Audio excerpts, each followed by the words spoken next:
Assalamualaikum sahabat ruang belajar, apa kabar semuanya? Semoga sehat selalu. Ketemu lagi dengan saya Eko Prasetyo, selamat datang di ruang belajar. Orang kaya adalah orang-orang yang memiliki kecerdasan finansial tinggi. Karena kecerdasan finansial inilah, maka mereka mampu mengelola apa yang mereka punya sehingga menghasilkan sesuatu yang lebih.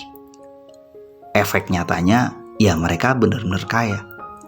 Sementara orang miskin adalah orang-orang yang memiliki kecerdasan finansial yang sangat rendah, sehingga mereka banyak melakukan kesalahan dalam pengelolaan uangnya.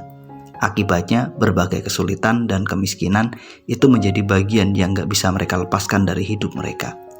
Pertanyaannya, apa saja sih ciri dari orang-orang yang memiliki kecerdasan finansial rendah itu, sehingga hidup mereka punya potensi untuk miskin? Yuk simak terus video ini sampai selesai ya. Ciri pertama, orang yang bisa kita katakan bahwa mereka memiliki kecerdasan finansial yang sangat rendah adalah ketika mereka punya income yang sangat besar, tapi sayangnya justru income besar itu membuat mereka juga punya hutang besar yang membuat total income mereka itu tetap saja lebih kecil jika dibandingkan dengan total pengeluaran mereka. Ini ironis. Punya income 50 juta tapi punya hutang yang sangat besar, sehingga apa yang terjadi? Uang 50 juta sebagai income mereka itu nggak bermakna apapun. Pengeluaran mereka selalu lebih dari itu. Kalaupun income-mu kecil, kemudian kamu kesulitan memenuhi kebutuhan hidupmu dan membuat kamu terpaksa berhutang, itu masih bisa diterima dalam perspektif logika.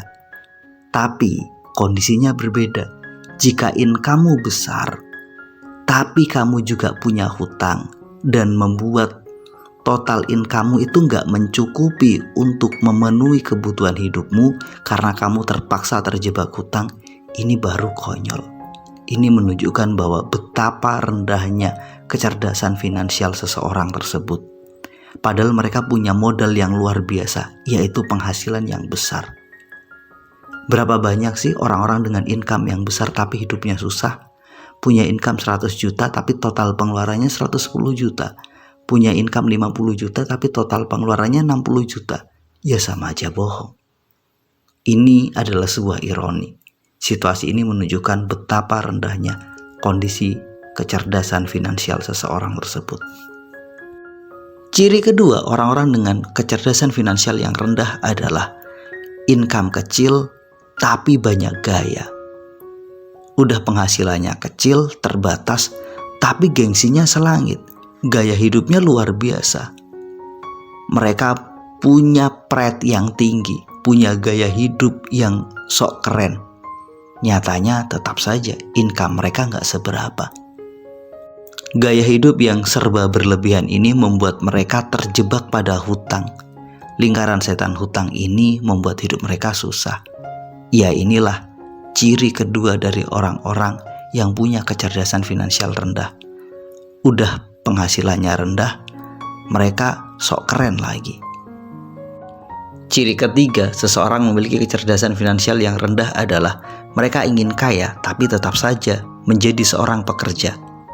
Mungkin sahabat semua bertanya, emang gak boleh kita menjadi pekerja? Sangat-sangat boleh. Gak ada masalah apapun pekerjaan kita. Tapi yang saya maksud di sini pekerja dalam perspektif finansial. Jadi seorang pekerja adalah seseorang yang menghasilkan uang dengan cara menukarkan pikiran, waktu, dan tenaga kita. Maka kalau kita ingin kaya, berhentilah hanya menukarkan waktu, pikiran, dan tenaga kita. Lantas harus gimana? Ya ubah. Kita juga harus menjadi seorang investor. Kita harus menggunakan uang kita untuk bekerja. Biarkan uang tersebut bertumbuh, menghasilkan penghasilannya sendiri, menambah asetnya sendiri. Artinya kita nggak boleh hanya berhenti menjadi pekerja, tapi kita juga harus menjadi seorang investor.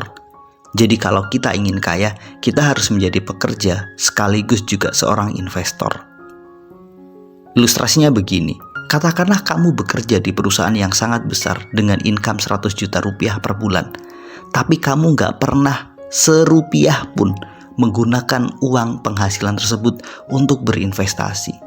Kamu hanya pakai untuk hura-hura, membeli mobil, membeli rumah, kemudian memenuhi gaya hidupmu. Endingnya apa? Katakanlah setelah 30 tahun kamu bekerja, kamu sama sekali nggak punya tabungan dan sama sekali nggak punya investasi. Yang kamu punya cuman mobil, yang kamu punya cuman barang-barang branded, yang kamu punya cuman baju. Nggak serupiah pun uangmu kamu gunakan untuk investasi. Maka ketika ini yang terjadi, nggak ada gunanya income besar itu. Pada saatnya kita nggak produktif lagi, kita nggak punya apapun untuk menyambung hidup kita. Akhirnya tanpa sadar, setelah 20 tahun bekerja atau 10 tahun bekerja atau mungkin 15 tahun bekerja, kita itu nggak punya apa-apa. Kita hanya punya cerita. Saya kebetulan bertemu dengan beberapa orang yang model seperti ini. Income-nya besar tapi nggak serupiah pun dipakai untuk investasi. Endingnya ketika dia di PHK dari perusahaannya, dia kebingungan. Dia nggak punya uang untuk modal membangun bisnis. Dia ingin bisnis tapi nggak ngerti harus dari mana. Tapi dia nggak punya modal uangnya. Ciri keempat nih, kamu mengalami inflasi gaya hidup. Apa maksudnya? Katakanlah hari ini kamu bekerja sebagai seorang karyawan dengan gaji 5 juta. Kemudian kamu dapat promosi, kamu mendapatkan kenaikan gaji. Katakanlah menjadi 8 juta. Kamu itu merasa bahwa hidupmu itu sudah luar biasa. Akhirnya kamu membeli sesuatu yang mungkin selama ini nggak pernah kamu beli. Kamu melakukan pengalaman yang selama ini nggak pernah kamu coba. Pendek kata, gaya hidupmu berubah. Dan ternyata perubahan gaya hidupmu itu membutuhkan uang yang lebih besar jika dibandingkan dengan kenaikan income-mu. Kamu mengalami inflasi gaya hidup. Gajimu naik, tapi pengeluaranmu naik. Ini problem. Kamu nggak bisa mengendalikan gaya hidupmu. Kamu nggak bisa mengendalikan keinginanmu pada saat kamu mendapatkan kenaikan penghasilan. Akhirnya apa yang terjadi? Total kenaikan penghasilanmu itu hampir semuanya dihabiskan untuk konsumsi, untuk gaya hidupmu. Bahkan bisa jadi kurang. Inflasi gaya hidup adalah ciri nyata seseorang yang punya kecerdasan finansial yang sangat rendah. Jika 4 ciri itu ada pada seseorang, ya bisa dipastikan mereka nggak bakal pernah kaya. Hidup mereka akan sengsara.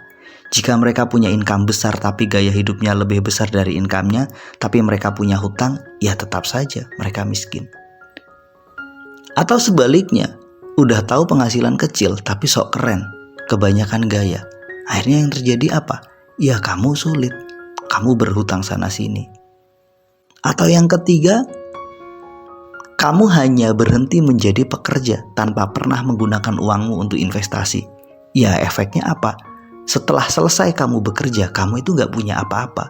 Selepas kamu ada di fase purna, di fase pensiun, kamu sama sekali gak punya tabungan, gak nyiapin untuk kebutuhan di masa depan, karena kamu memang gak pernah investasi. Atau yang keempat, ketika kamu mengalami inflasi gaya hidup, artinya kenaikan gaya hidupmu lebih tinggi jika dibandingkan dengan kenaikan income-mu. Ini sudah pasti menghasilkan satu masalah tersendiri. Yuk cermat, jangan memiliki kecerdasan finansial yang rendah. Kita harus punya kecerdasan finansial yang tinggi. Caranya gimana? Selalu investasi. Atur gimana caranya income-mu selalu lebih besar jika dibandingkan dengan gaya hidupmu. Jika kamu tidak mampu melakukan itu bermakna kecerdasan finansialmu butuh di-upgrade. Mudah-mudahan video ini bermanfaat. Sampai ketemu pada video kami berikutnya. Terima kasih telah menonton. Assalamualaikum warahmatullahi wabarakatuh.